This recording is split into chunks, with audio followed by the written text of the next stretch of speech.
Buenas noches, ¿me pueden escuchar? Buenas noches, doctor. Sí se le escucha. ¿Pueden ver la presentación? Sí, doctor, se ve. Ya, perfecto. Muy bien, entonces les rogaría que apaguen sus micrófonos. Vamos a hacer una clase muy puntual. Quería explicarles que concluida esta actividad, voy a enviarles por WhatsApp la presentación de esta clase. Aquí solamente voy a hablar de los aspectos estrictamente prácticos sobre la teoría. No creo que valga la pena revisar diapositiva por diapositiva porque las mismas son suficientemente explicativas por sí mismas.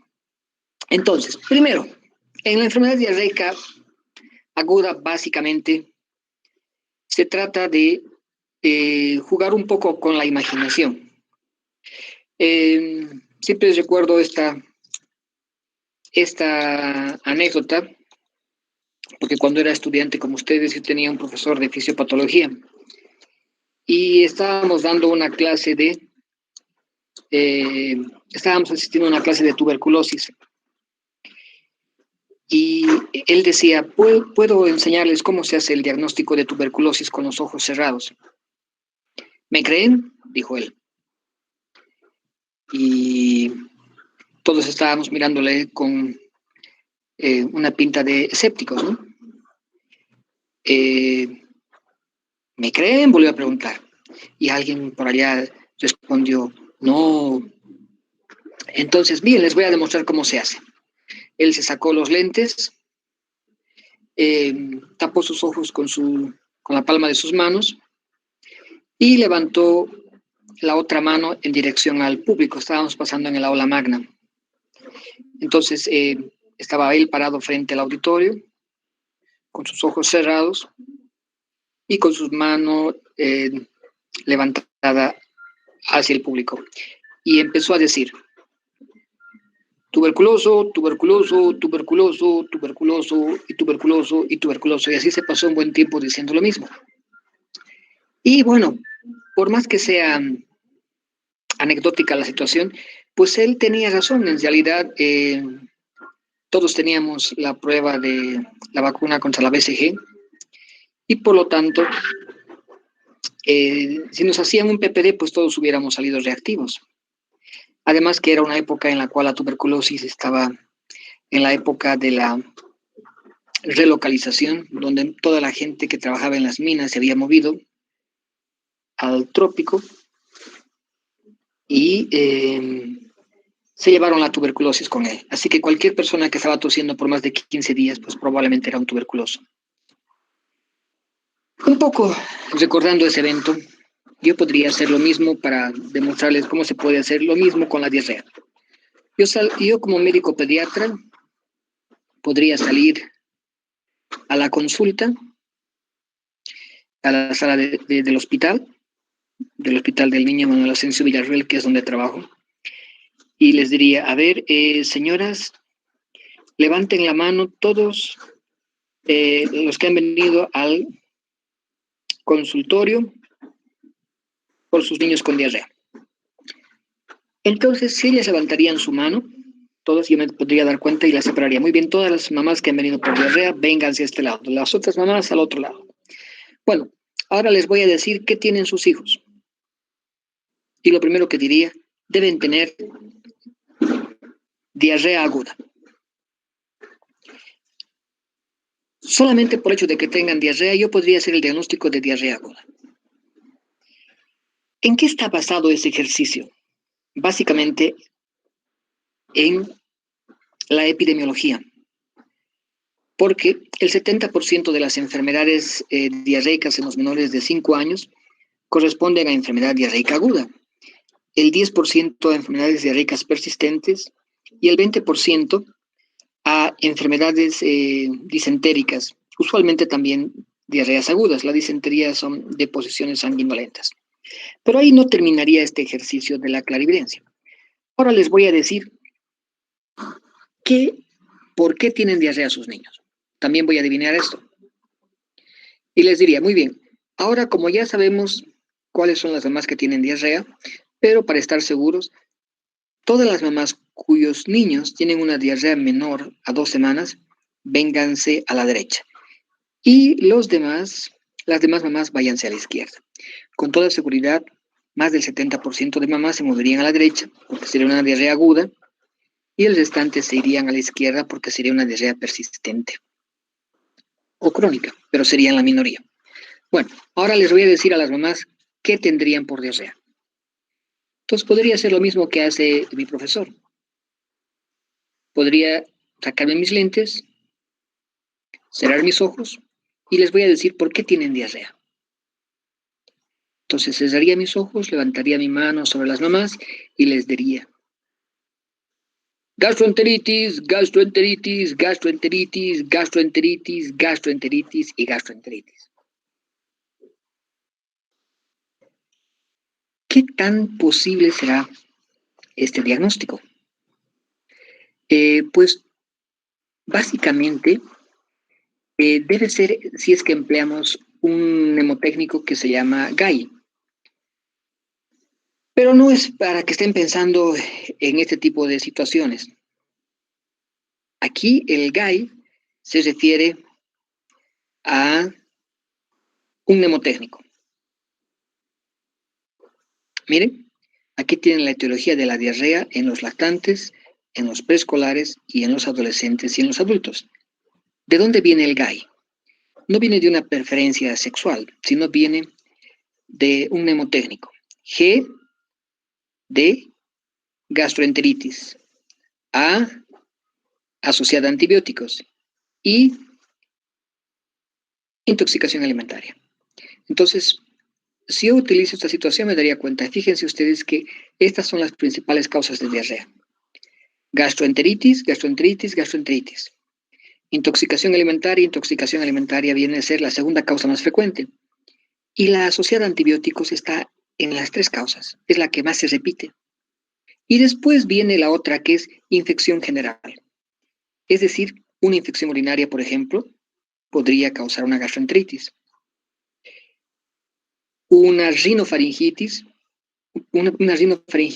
podría causar una diarrea aguda. Una infección urinaria podría causar una diarrea aguda. Incluso ahora, fíjense ustedes que está en esta situación de la pandemia, el coronavirus podría causar una diarrea aguda. Entonces, fíjense ustedes que también está basado esto en los principios básicos de la epidemiología. Por lo tanto, la epidemiología me indica qué es lo más probable que esté cursando este paciente. Ahora, aquí todavía puedo nuevamente volver a hacer un ejercicio clarividente. La gastroenteritis como tal es solamente una inflamación del tubo digestivo. Pero la pregunta a continuación sería, ok, la principal causa de la diarrea es el GAI. O es una gastroenteritis, o es asociada a antibióticos, o es una intoxicación alimentaria, o es una infección general. Sigue siendo GAI. Gastroenteritis asociada a antibióticos, intoxicación alimentaria, infección general. Ya, pero ahora utilizando mis poderes clarividentes, voy a determinar cuál es la principal causa de la gastroenteritis. ¿Alguno de ustedes cuál es la principal causa de la gastroenteritis? ¿La viral, doctor? Exactamente. Las gastroenteritis de origen viral son la principal causa de la diarrea en la mayor parte de los grupos etarios. En estos, sobre todo, en estos, y aquí, por supuesto, ya es menos frecuente. Pero de los 3 grupos etarios, es más frecuente en 2 de ellos, en los lactantes y en la gran mayoría del segundo grupo, los preescolares. Por lo tanto, las gastroenteritis de origen viral son la principal causa de la diarrea aguda. Las causas bacterianas y las causas parasitarias solamente aumentan cuando las condiciones ambientales y o nutricionales del niño son desfavorables.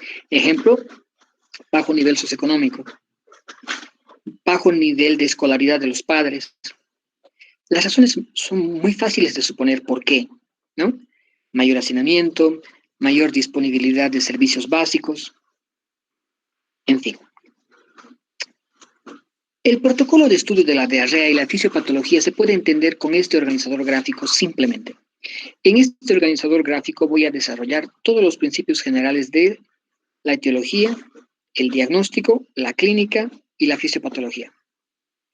Si me llega un niño con diarrea o un paciente con diarrea, inicio con una anamnesis y examen físico.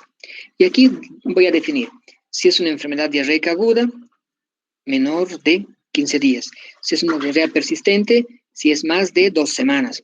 Si es una diarrea crónica, si es más de 2 meses. Lo más probable es que sea una diarrea aguda, ¿cierto? Por los aspectos epidemiológicos. Entonces, en nuestro medio, y cuando vienen a visitarnos a los hospitales del Estado, generalmente son personas que no están con la mejor calificación en relación a sus ingresos económicos. De otro modo, estarían consultando en Los Olivos o en la Clínica Los Ángeles. Por lo tanto, si están en su hospital y sus hospitales del Estado, pues están obligados a buscar parásitos. Pero un solo coproparasitológico seriado no va a encontrar el diagnóstico más que en el 50% de los casos. Por lo tanto, tendrán que pedir un coproparasitológico seriado, lo cual quiere decir 3 muestras seguidas, que se las puede tomar el mismo día las 3 muestras, de tal manera que aumente la sensibilidad de esta prueba cerca al 90%. Los bioquímicos creen que el coproparasitológico seriado se debería tomar una muestra hoy, otra muestra mañana y otra muestra al día siguiente. Sí se puede hacer esto, pero también puedo tomar las 3 muestras el mismo día y tengo el diagnóstico el mismo día. Si es una diarrea, pues con toda seguridad tendrá más de 3 diarreas. Generalmente lo que se encuentra son protozoarios. Yardia lamblia, Cryptosporidium, entomoebis histolítica son los más frecuentes. Pero si estoy en esta etapa del análisis, viene por diarrea, se realizó la anamnesis, hago el examen físico para ver si está deshidratado y no está deshidratado, que es básicamente el objetivo central del examen físico, el más importante, y saco como resultado que en el coproparasitológico tengo, por ejemplo, un parásito, una Yardia. La pregunta a continuación sería, ¿esta es la causa de la diarrea? ¿Alguno de ustedes me podría decir?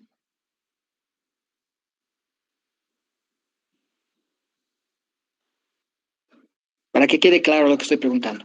Viene el paciente, hago la anamnesis, determino que es una diarrea aguda, hago el examen físico, veo que no hay signos importantes de deshidratación, le pido un coproparasitológico seriado y encuentro giardiasis. Y como conclusión, ¿esta es la causa de la diarrea?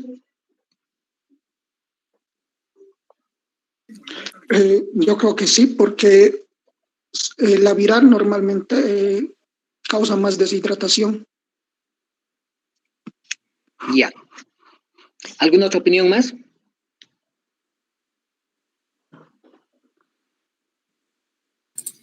Podría no ser, doctor. ¿Por qué no?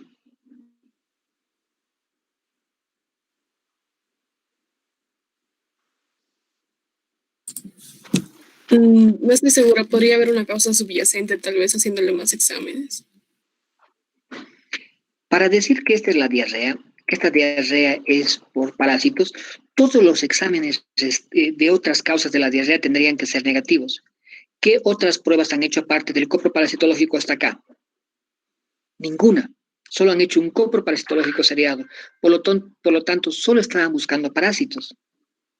Por lo tanto, no pueden decir que esta sea la causa de la diarrea, porque para que ustedes aseguren que esta es la causa de la diarrea, todos los otros exámenes tendrían que haber salido negativos y ninguno han hecho. Por lo tanto, acá solamente dicen, tengo un parásito, voy a tratarlo por razones de orden epidemiológico, voy a ver si no tengo algunos otros elementos centrales. Entonces, a continuación, voy a pedir al bioquímico, a la doctora o al doctor que esté haciendo el estudio, que me haga un frotis o citología de moco fecal, que es algo así como el parcial de orina. Y en el parcial de orina lo que ustedes buscan en las infecciones son el número de glóbulos blancos para sospechar si es que hay infección. junto con otros elementos más del sedimento urinario. En heces hacen exactamente lo mismo. Buscan glóbulos blancos en heces, igual que en el parcial de orina buscan glóbulos rojos en orina, aquí también buscan glóbulos rojos en orina, si es que no hay una sangre macroscópica ya. ¿Qué determina si es que es significativo o no? Pues la mayor parte de los autores creen y consideran de que si hay más de 10 leucocitos por campo, se considera que esta citología de moco fecal es positiva. Si hay menos de 10 leucocitos, es negativa. Si hay más de 10 leucocitos por campo, tienen que pedirle al bioquímico o a la bioquímica que les haga un diferencial de los leucocitos que han encontrado. Y podría haber un predominio de polimorfonucleares, un predominio de mononucleares o tal vez incluso un predominio de eosinófilos. Si encuentran que tienen predominio de polimorfonucleares y que a veces se asocian con eritrocitos, hay que pensar que es una diarrea invasiva. De otro modo, no hay ninguna razón para la cual tantos polimorfonucleares estén en el tubo digestivo y se los haya recuperado con las heces. Por lo tanto, si hay predominio de polimorfonucleares, es una diarrea invasiva. En este caso, la etiología es gram negativos generalmente, Shigella, Salmonella, Campylobacter jejuni, Yersinia enterocolítica, Escherichia coli, enteroinvasiva, y el Clostridium difficile es un anaerobio que se presenta en los pacientes que han estado recibiendo antibiótico generalmente por tiempo prolongado. Entonces, ¿qué hago en este caso? Hasta aquí le he hecho un coproparasitológico, he hecho una citología de heces y me ha salido predominio de polimorfonucleares, sospecho que es una diarrea invasiva. Puedo pedir un coprocultivo. ¿Sí? Tiene una utilidad relativa, primero porque el resultado va a salir recién de aquí a 48 horas y segundo porque aún siendo bacteriana puede salir negativo. Más o menos el coprocultivo es sensible en el 50% de los casos. Entonces podría pedir un hemocultivo. El hemocultivo no es una medida útil, excepto en los niños menores de 3 meses, en los cuales fácilmente hacen septicemias. En ellos sí valdría la pena pedirles un hemocultivo y un coprocultivo.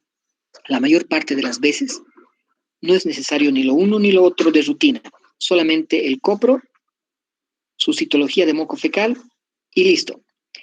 Si el paciente está muy comprometido, bueno, pidan un coprocultivo y un hemocultivo, si es que hay en su anamnesis un síndrome infeccioso claro, lo cual significaría fiebre, mal estado general, trastornos hemorragíparos, alteraciones de la temperatura en taquicardia, hipotermia, un paciente con mucho compromiso del estado general. ¿Qué pasa si es que hay predominio de mononucleares? Generalmente este es apenas positivo, digamos 11, 12 leucocitos por campo. En cambio usualmente hay 20, 30, 40 o campo cubierto de glóbulos blancos. Cuando hay predominio de mononucleares, hay que pensar en una diarrea principalmente viral. Y generalmente ocurre durante el invierno, pero puede ocurrir en cualquier otro momento. En ese caso pensaré, estos deben ser un rotavirus o un adenovirus, que es lo más probable. Esto es lo más probable. ¿Qué hago? Pues le pido una prueba para ver si es rotavirus. Ejemplo, látex para rotavirus, ELISA para rotavirus. ¿Qué pasa si encuentro eosinófilos y también glóbulos rojos? A veces solamente glóbulos rojos sin eosinófilos. ¿Qué pasa si encuentro glóbulos rojos sin eosinófilos o que si encuentro solo eosinófilos? Hay que pensar en una intolerancia a la leche de soya, intolerancia a la leche de vaca o a ambas. Y es poco probable que sea una infección bacteriana donde hay un predominio de eosinófilos. Bien, vamos a volver acá. Viene el paciente, le hago una anamnesis, pido un coproparasitológico, pido una citología de moco fecal. ¿Existen más de 10 leucocitos por campo? No. Entonces es negativo. ¿Puedo hacer alguna pregunta adicional? ¿La intensidad de la diarrea disminuye durante el ayuno? Ejemplo, si fuera un adulto, significaría que la diarrea se presenta de día y no se presenta de noche. Hay relación con el ayuno, porque de día come y hay diarrea. De noche no come y disminuye la diarrea. Entonces la pregunta es, ¿la intensidad disminuye con el ayuno? Sí. Listo. Hay dos posibilidades más frecuentes. o es una diarrea osmótica por mala absorción, o es una persona que está comiendo tanto que su capacidad de absorción excede, es superada por la cantidad de alimentos que come y no puede absorberlos y por lo tanto tiene una diarrea osmótica por sobrealimentación. Esta es menos frecuente. Lo más probable es que sea una diarrea osmótica por mala absorción y hay algún factor que lo esté determinando. ¿Cuáles son las características de estos pacientes? Las heces tienen mucho mucus, el volumen es variable de acuerdo al grado de mala absorción. Si la mala absorción es leve, pues no tendrá gran volumen. Si la mala absorción es significativa, puede rebasar el pañal. Tienen un olor fermentado o ácido, se ausculta borborismo, tienen distensión abdominal, se pueden ver alimentos sin digerir en las heces y usualmente está asociada a dermatitis del pañal por la mala absorción y la formación de ácido en las heces. ¿Puedo pedir algo para confirmar que es una diarrea osmótica? Sí, se podría pedir pH en heces, el cual tendría que estar menor a 5. También puedo buscar presencia de sustancias reductoras. ¿Qué son las sustancias reductoras? Son carbohidratos que no han sido hidrolizados y como no han sido hidrolizados, dan positivo a esta prueba. También se puede pedir hidrógeno expirado. ¿Qué quiere decir el hidrógeno expirado? Que se mide el aire que el paciente expira y se ve si es que tiene mucho hidrógeno. Si sale positivo, significa que no se están absorbiendo bien los carbohidratos. Bien, veamos la otra posibilidad, otra vez desde el principio. Viene el paciente, anamnesis y examen físico, copa parasitológico, le hago unos frotes de citología de moco fecal, ¿existen más de 10 leucocitos por campo? No. ¿La intensidad disminuye con el ayuno? No. ¿Por qué no? Porque este hace tanta diarrea de noche como de día. Pero de noche no come nada. Sí, pero de noche incluso es peor que de día. No hay relación con el ayuno. Si no hay relación con el ayuno, hay que pensar en una diarrea secretora. Principal causa, intoxicación alimentaria. O se ha comido una crema, una torta, o se ha ido a comer pollitos de dudosa forma de preparación, especialmente en los menjunjes, el ketchup y la mayonesa que están adulterados. Aquí, ¿cómo son las heces? Las heces son líquidas, el pH no es ácido, es mayor a 6, no hay ausencia de sustancias reductoras como en este, y muy frecuentemente tiene vómitos y diarrea, a veces solamente vómitos, y los vómitos usualmente solamente es en la noche, porque en el día comen, el periodo de incubación es corto y se pasan toda la noche vomitando su espíritu. A veces hay fiebre. ¿Qué se puede hacer aquí? Buscar toxinas en heces. Veamos otra posibilidad, otra vez arriba. Viene el paciente, anamnesis, examen físico, copa parasitológico, frotis y citología de moco fecal. ¿Tiene más de 10 leucocitos? No. ¿La intensidad disminuye con el ayuno? No. Primera posibilidad, diarrea secretora. Segunda posibilidad menos frecuente, aumento de la motilidad. Es decir, que cuando no hay relación con el ayuno, o es una diarrea secretora o es una diarrea de aumento de la motilidad. En este caso es un colon irritable, o una tirotoxicosis, o es un síndrome de dumping, o alguna otra cirugía como la postvagotomía, un síndrome del intestino corto. La característica de la causa más frecuente, que es el colon irritable, son que se presenta fundamentalmente en escolares, en adolescentes y en estudiantes de medicina. ¿Qué más hay que saber aquí? Que aquí las heces usualmente son semipastosas. Están estimuladas por el reflejo gastrocólico muchas veces. Comen y al baño. Comen y al baño, pero no tanto como para causar deshidratación y a veces tienen un dolor abdominal. Miren esta última posibilidad. Copro parasitológico. ¿Hago el copro parasitológico? Negativo. ¿Hago citología de moco fecal? Negativo. Recontra chanfle. Entonces, ¿cuál es la causa? No puedo meterlo ni aquí, ni aquí, ni aquí. No hay parásitos, parece que no son bacterias, parece que no es una mala absorción, parece que no es una diarrea secretora. ¿Qué es entonces? Entonces, busca otras infecciones. Busca otras infecciones. Recuérdate del GAI, gastroenteritis, después asociada a antibióticos, intoxicación alimentaria e infecciones en general. Entonces te falta investigar si no tiene otras infecciones. Ejemplo, infecciones de las vías respiratorias, superiores, inferiores, infecciones del tracto urinario. No tienen un mecanismo claro, pero producen diarrea, especialmente la infección urinaria. Punto final. Este es su organizador gráfico y con esto ustedes pueden identificar la mayor parte de los problemas. Vamos a ver si es cierto.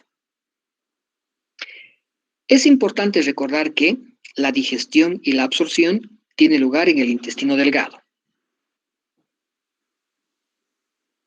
Para la digestión se requiere hidrólisis, excisión enzimática y emulsificación de grasas. De otro modo, no se puede absorber. Los macronutrientes, por lo tanto, para poder absorberse deben degradarse a moléculas pequeñas, si no, no pueden absorberse. Y esto lo conseguimos fundamentalmente con estos mecanismos antes mencionados. Ejemplo, hidrólisis. ¿Por quiénes? Por las enzimas del tubo digestivo, que hidrolizan, meten una molécula de agua y plic, la separan en dos. Por lo tanto, cuando hay una diarrea osmótica, es principalmente un problema de mala absorción, debido al mal funcionamiento de las enzimas del borde en cepillo.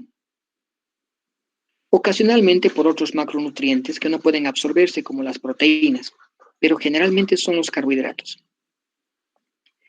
Entonces, a recordar de un modo importante, la malabsorción intestinal, que causa la ósmosis, puede afectar a todos los nutrientes, cierto. Sin embargo, la mala absorción de los carbohidratos es el principal problema de la diarrea, especialmente de la lactosa. ¿Por qué la lactosa es el principal problema? ¿Por qué? Si es la lactosa, tiene que tener su enzima. ¿Cuál es la enzima que hidroliza la lactosa? La lactasa. Entonces es un problema en la lactasa, porque hemos dicho de que requieren hidrólisis. ¿Quién hidroliza la lactosa? La enzima lactasa. Entonces la lactasa está funcionando mal. Entonces fíjense ustedes acá lo que hay que recordar. Cuando tengo una diarrea osmótica, hay una mala absorción. Puede ser de cualquiera de los nutrientes, pero usualmente es de los carbohidratos. De los carbohidratos, ¿cuál principalmente? Principalmente la lactosa. ¿Por qué? Porque hay un problema con la enzima que es la lactasa. ¿Y por qué la lactasa es la disacaridasa más afectada? Bueno, para eso hay que ver a nuestro amigo Einstein acá. Entonces, imagínense que Einstein es un enterocito. Y estas son las microvellosidades del enterocito. La lactasa, que hidroliza la lactosa, es la enzima más superficial de todas las enzimas. Por lo tanto, cuando hay un problema viral, gastrointestinal, bacteriano, parasitario, lo primero que va a afectar es a las enzimas superficiales. Ejemplo, la lactosa. Por eso es la que más se afecta. Segunda razón, de todas las enzimas que existen en el borde en cepillo, la lactasa es la enzima que tiene menor concentración. Estas son las dos razones por la cual cuando hay una diarrea, principalmente afecta a los carbohidratos y de los carbohidratos principalmente a la lactosa. ¿Por qué? Porque su enzima es la más superficial, la lactasa, y la que se encuentra en menor cantidad. Entonces, la intolerancia a los carbohidratos puede ocurrir después de diarreas agudas o persistentes, y hemos dicho que las más frecuentes son las diarreas agudas. La alteración siempre es transitoria. La recuperación completa puede variar de una semana, la mayor parte de las veces el 80%, y menos del 20% puede durar 3 a 4 meses después de que ha involucionado la enfermedad. Pero usualmente en una semana ya está recuperado el tubo digestivo. Vamos a hacer un ejemplo de la diarrea osmótica. Vamos a recordar un poco de la diarrea osmótica. ¿Qué hemos dicho que es el mecanismo principal? ¿Por qué razones se produce la diarrea osmótica? ¿Cuáles son las dos principales razones? ¿Alguien puede ayudarme, por favor? Se debe a la mala absorción, especialmente de los carbohidratos, doctor. Ya, uno es una mala absorción. ¿Y la segunda causa de la diarrea osmótica? La intolerancia a la lactosa, doctor.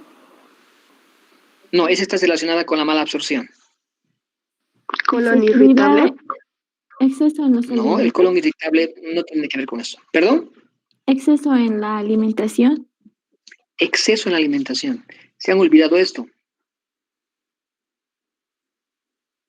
Si tengo un paciente que viene con diarrea, le hago la anamnesis, le hago un coproparasitológico, puede haber no haber encontrado parásitos. Continúo con la citología, le hago una citología. La citología, imaginemos que en este caso sale negativo, pero la pregunta clave es, ¿la intensidad disminuye con el ayuno? Sí disminuye. Ok, definitivamente es una diarrea osmótica. Dos posibilidades. O es una diarrea osmótica por mala absorción o es una diarrea osmótica por sobrealimentación. Son las dos causas principales. El colon irritable que decía alguno de ustedes no tiene nada que ver con esto. El colon irritable es por un aumento de la motilidad, no es por un problema de la mala absorción. Entonces, hasta aquí hemos encontrado los mecanismos fisiopatológicos de la diarrea. O es una diarrea invasiva, o es una diarrea osmótica, o es una diarrea secretora, o es una diarrea por aumento de la motilidad. Punto. O es una diarrea invasiva, cuando son polimorfonucleares sobre todo, o es una diarrea osmótica, o es una diarrea secretora, o es una diarrea por aumento de la motilidad. Si es una diarrea invasiva, generalmente son predominio de polimorfonucleares y generalmente son bacterias. Los virus causan una diarrea invasiva poco agresiva, pero podrían hacerlo. Si es que es una diarrea osmótica por mala absorción de nutrientes, generalmente carbohidratos, principalmente lactosa, o sobrealimentación. Si es una diarrea secretora, es una intoxicación alimentaria. ¿Con qué se intoxicó? Con tortas, con cremas, o con pollitos, o con hamburguesas, o con jados, o con alguna cosa que ha comido. La otra posibilidad es que sea una diarrea por aumento de la motilidad. Si no encuentro ninguna de estas cosas, busca otras infecciones. ¿Qué tengo que recordar? Tengo que recordar el GAI. ¿Sí? Gastroenteritis, asociada a antibióticos, infecciones, intoxicación alimentaria. ¿Sí? Ya. Ok, estábamos aquí. Entonces vamos a ver cómo podemos ponerle un poco de animación a Pipo y su leche para recordar la diarrea osmótica. Este Pipo le han encargado que vaya a tomar su vasito de leche. Entonces, después de tomar su vasito de leche, se va a su colegio. Y luego en su colegio, en el recreo, recuerda de que dejó la leche Pil fuera del refrigerador y no la guardó. Por lo tanto, va a pasar toda la tarde expuesta a los rayos del sol. Cuando él regrese, ¿cómo va a encontrar la bolsa de la leche Pil? Pregunta para uno de ustedes. Es una pregunta simple.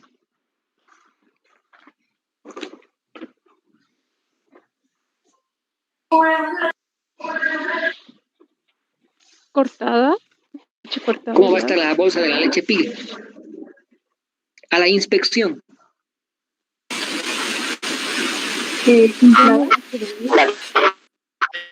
La bolsa de la leche Pil que no metió el refrigerador y que pasó todo el tiempo expuesta al sol, va a estar hinchada. Entonces, a la inspección, un niño con una diarrea osmótica va a tener distensión abdominal. Si abro la leche Pil y la echo en un plato, ¿qué características va a tener la leche? Espesa. Ok, va a tener coágulos de leche. Entonces hemos dicho que la distensión abdominal estamos comparando con la bolsa de leche Pil porque se ha distendido, se ha fermentado, ha formado ácidos. Y si palpo esta barriga, así como cuando agarro la bolsa, hace aquí también, lo que explica el borborismo, por la fermentación y la formación de aire. Si echo la leche Pil, va a estar formando coágulos. Entonces, en las heces de los niños voy a encontrar coágulos de leche. Si le tomo el pH, ¿qué características va a tener este pH? ¿Alguien puede decirme?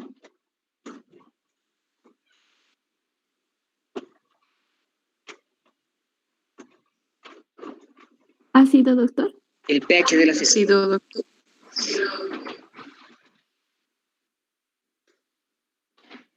pH menor a 5, ácido.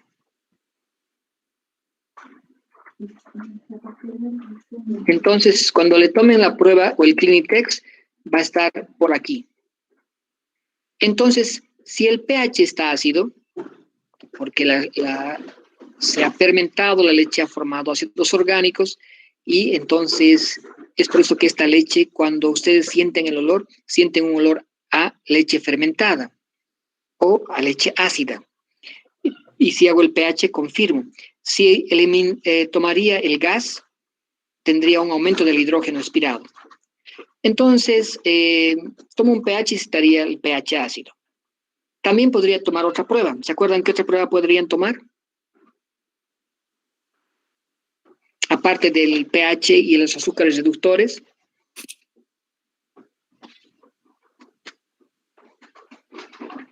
Perdón. Uno es el pH, otros son el hidrógeno expirado y el siguiente son los azúcares reductores. Los azúcares reductores también se toma en una tirita como esta para ver qué color marca. Y también sale positivo. ¿Qué está midiendo esto? Está midiendo los carbohidratos que no se han hidrolizado. Y cuando no se han hidrolizado salen positivos. De todos los carbohidratos que no se han hidrolizado, ¿cuál es el más frecuente que no se ha hidrolizado? Lactosa. La lactosa. Pero no se olviden, el Clinitest, cuando sale positivo, no les está diciendo intolerancia a la lactosa. Les está diciendo que hay carbohidratos que no se han hidrolizado.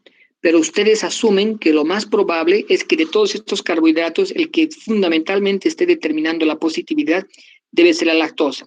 ¿Por qué? Porque tienen que recordar ¿a quién tienen que recordar? A Einstein. Hemos dicho de Einstein que es un enterocito. ¿Y qué son estos? Son las velocidades intestinales. ¿Y qué hemos dicho? Que la lactosa y las otras enzimas se encuentran en esta superficie del enterocito. Y que la enzima lactasa, que hidroliza la lactosa, es la más superficial y la que se encuentra en menor cantidad. Por lo tanto, es lógico pensar que si esto ocurre así, lo más probable es que cuando salga esto positivo se deba a fundamentalmente la lactosa, especialmente si es un niño pequeño. También hemos dicho que podemos medir el hidrógeno expirado y sale positivo porque hay mucho hidrógeno expirado porque se están formando ácidos por no hidrolizarse bien. Esto es lo que da el olor a la leche fermentada. Pero hay otro signo, si no tengo esto ni esto, que darme cuenta de que el pH está ácido a través del examen físico, y es ver la dermatitis del pañal. ¿Por qué? Porque se está quemando con sus cacas ácidas. Y listo. Ahora vamos a ver este otro cuadro.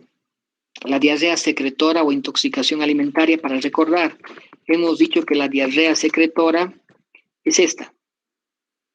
Un niño que viene con diarrea, hago el examen físico, coproparasitológico, hago la citología de moco fecal, vamos a imaginar que sale negativa, luego pregunto, ¿la intensidad disminuye con el ayuno? No, no disminuye, no. O sea que si no come sigue con diarrea, sí, es una diarrea secretora. Es que debe ser una intoxicación alimentaria. ¿Quiénes causan? Estos causan.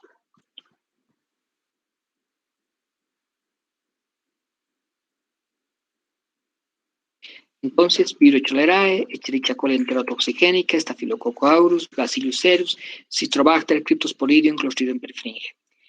Estos generalmente se encuentran en las tortas, cremas, por lo tanto es muy fácil pegarse esto en un cumpleaños o comiendo hamburguesas o pollitos. ¿Qué ocurre? No es una infección, es una intoxicación. ¿Qué significa esto? Que cuando hagan el examen no van a encontrar bacterias.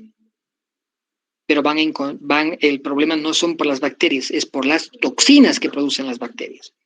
¿Y qué hacen las toxinas? Pues los microorganismos secretan las enterotoxinas termoestables o termolábiles. Pero los microorganismos usualmente ya no están, solamente están sus toxinas. ¿Por qué? Porque los microorganismos han muerto con los procesos de cocción. Pero algunas de sus toxinas son termoestables. Otras, termolábiles, pueden ser destruidas si han sido sometidas a mecanismos de cocción. Las enterotoxinas estas se adhieren a la superficie del enterocito.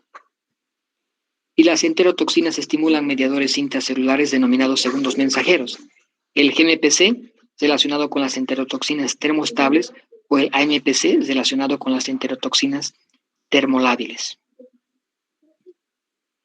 Entonces, ¿qué pasa? Estos segundos mensajeros actúan como secretagogos, pues inhiben la entrada de sodio y de cloro en la parte superior de la velocidad intestinal y favorecen la salida de sodio y agua en las criptas velocidades, en las criptas de las velocidades. ¿Qué secretan? Sodio y agua. Eso es importante recordar en el estudio. ¿Por qué? Vamos a ver si lo anoté aquí.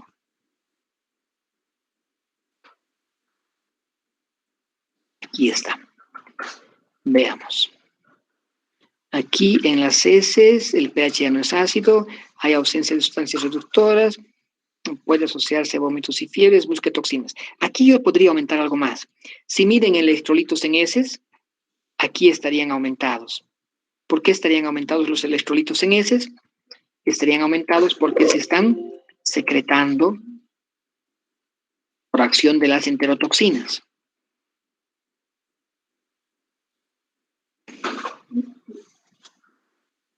Por lo tanto, podrían tener mayor cantidad de electrolitos, como el sodio. Bien, veamos la historia de Tuto, el estudiante de medicina.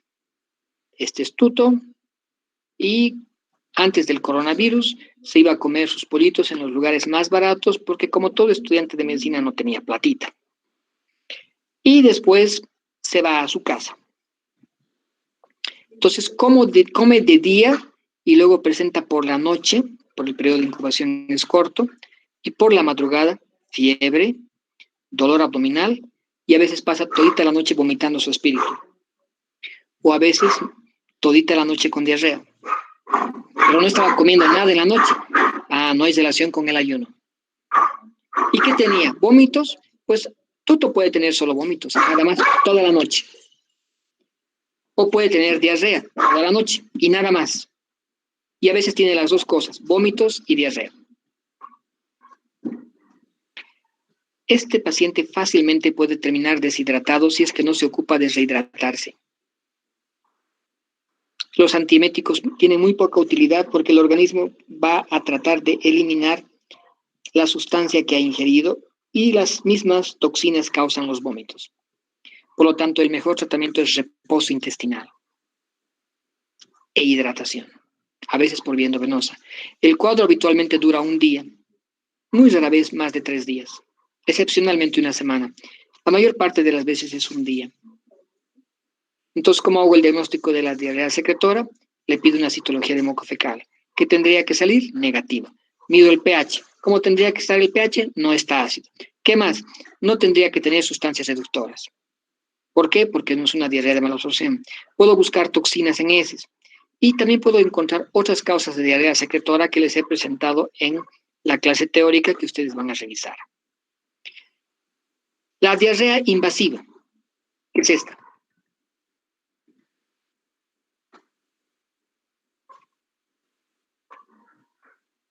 Un paciente que viene con diarrea, hago anamnesis, pido copro, puede o no salir positivo, dependiendo de si hay o no hay parásitos, hago la citología y sale positivo. ¿Hay más de 10 leucos por campo? Sí, listo, es una diarrea invasiva. Generalmente con eritrocitos, no siempre. A veces incluso sangre macroscópica. Si tiene sangre macroscópica se llama disentería. Para pensar en una diarrea invasiva bacteriana, ¿cómo se imaginan que sería el cuadro de esta diarrea? Relacionada principalmente por la lesión de la mucosa intestinal por microorganismos generalmente bacterianos. ¿Alguien me podría decir cómo se imaginarían el cuadro clínico? Una diarrea líquida, doctor. Una diarrea líquida. ¿Qué más? Fiebre. Con sangrado.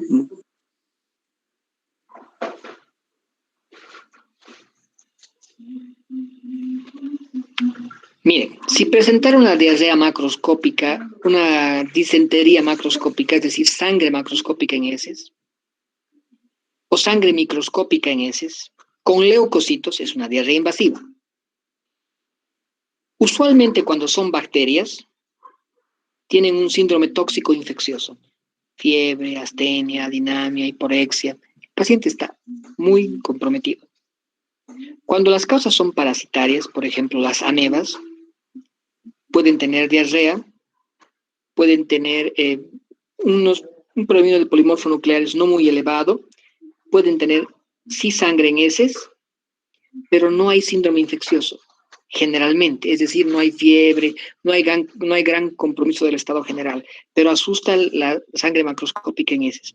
Entonces, si tengo una diarrea invasiva con fiebre, hay que pensar en bacterias. Si tengo una diarrea invasiva, una disentería, sangre en caca, sin fiebre, probablemente sea una causa parasitaria. Ahora, esta diarrea invasiva produce diarrea osmótica o diarrea secretora.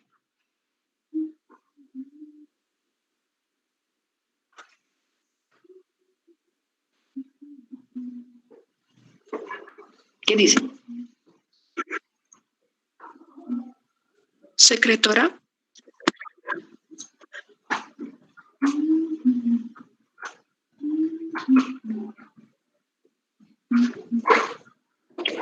La diarrea secretora no es una infección, es una intoxicación. No hay bacterias, hay toxinas. Por lo tanto, no produce secreción. Lo que hace es lesionar la mucosa intestinal. Si lesiona la mucosa intestinal, va a alterar los mecanismos de absorción, por lo tanto puede tener componentes osmóticos. Eso significa que puede ser una diarrea secretora. Así que por favor piensen cada cosa que están diciendo. La diarrea secretora es una intoxicación, no es una infección. No hay bacterias, hay toxinas. La diarrea osmótica, ¿cuáles son las principales causas de la diarrea osmótica?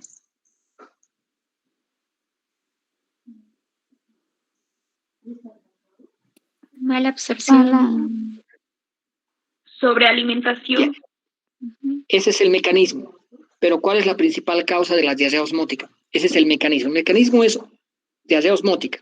¿Por qué hay diarrea osmótica?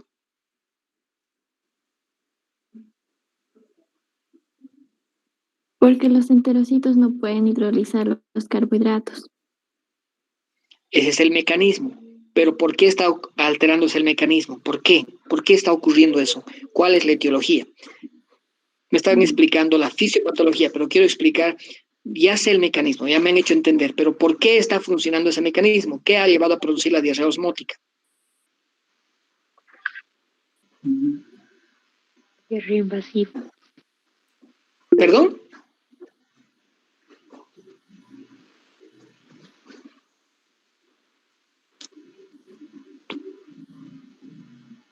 Una enfermedad vírica, doctor. Generalmente son virus, pueden ser bacterias, pueden ser parásitos, pueden ser hongos, pero la principal causa hemos dicho que son, se han olvidado de esto, ustedes se han olvidado de esto, se han olvidado.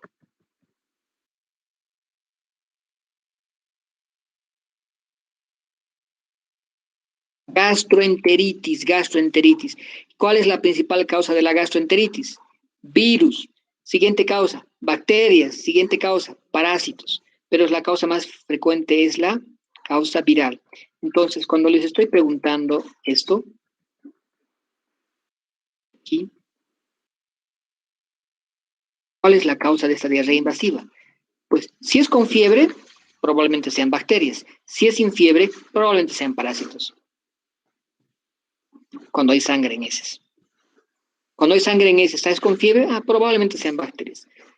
Si es una diarrea con fiebre, probablemente sea bacteria, pero si es una diarrea con sangre, sin fiebre, probablemente sea parásitos. Si es una diarrea con sangre y con fiebre, probablemente sean bacterias. ¿Y qué características va a tener la diarrea? Osmótica. ¿Por qué? Porque lesiona la mucosa intestinal. ¿Por qué no puede ser secretora? Porque no están secretando. Esta está relacionada con la lesión intestinal. Así que no me hagan recuerdo esta foto, por favor. ¿Por qué cosen algunos estudiantes de medicina en los exámenes?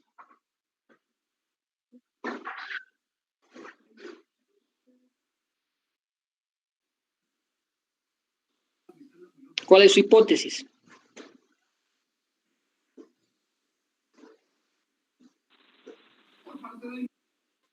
Para llegar temprano, doctor. Porque corren al baño. Eso significa que es una diarrea por aumento de la motilidad. Es el colon irritable de algunos estudiantes de medicina cuando recuerdan que tienen examen de farmacología. Les da un aumento de la motilidad. Ese es el mejor ejemplo de una diarrea por aumento de la motilidad. No causa deshidratación, pero siempre está relacionado con un factor de estrés. El colon irritable también puede producir estreñimiento, produce una disfuncionalidad en el tubo digestivo, puede producir diarrea, como en este caso, por estrés, pero también puede producir disfuncionalidad y llevar al estreñimiento, que es menos frecuente. Esto también ocurre en los niños, que estos niños despiertan tempranito antes de ir al colegio y corriendo van al baño. Es una diarrea por aumento de la motilidad. Algo les está estresando en el colegio. O la profesora, o no ha hecho las tareas, o el bullying, o está enamorado. Sea como fuese, hay algún factor estresante. Muy bien, hemos terminado la clase. Entonces voy a enviarles más tardecita por WhatsApp toda la clase teórica con los mecanismos detallados. Ustedes tendrán que aprender las definiciones, los mecanismos con mayor detalle. Aquí solamente he tratado de ser estrictamente práctico y analítico en la aplicación de esa temática. ¿Alguien tiene alguna pregunta?